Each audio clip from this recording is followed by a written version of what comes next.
ওকে যদি আমরা ভালো শিক্ষা দিতে পারি, বাইরে গিয়ে ও খারাপ কাজ করবে না মা। কারণ ওর মনে এতটুকু ভয় থাকবে, এতটুকু শিক্ষা থাকবে যে আমার পরিবার আমাকে খারাপ কিছু শেখায় নাই। কিন্তু তুমি যেই কাজটা করতেছো এইটা অবশ্যই অবশ্যই একটা খারাপ কাজ, যেই শিক্ষাটা তোমার কাছ থেকে আমার মেয়ে পাচ্ছে। আরে থাক, তুমি শুধু শুধু মায়ের সাথে ঝামেলা করো না। যেহেতু আমার এইটুকু একটা মেয়ে নিয়ে এত ঝামেলা হচ্ছে, আমি ওকে বাসা থেকে বের করে দিব, আজকে বের করে দিব। ওকে আমি আমার সাথে রাখবো না। এটা একদম ঠিক। হ্যাঁ, এটা তুমি একদম ঠিক কথা বলছো। আমার মেয়েকে নিয়েই তো এত সমস্যা।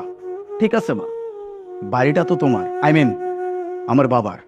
আমার বাবার বাড়িতে সর্বপ্রথম হকটা হচ্ছে তোমার, তারপরে আমাদের। কোনো সমস্যা নেই। আমি আমার পরিবারকে নিয়ে চলে যাচ্ছি। এই বাড়ি থেকে তো আমি তোমাকে বের করে দিতে পারি না, কিন্তু আমার বউ, আমার বাচ্চা, ওদেরকে নিয়ে আমি বের হইতে পারি। তুমি এখানে আরামে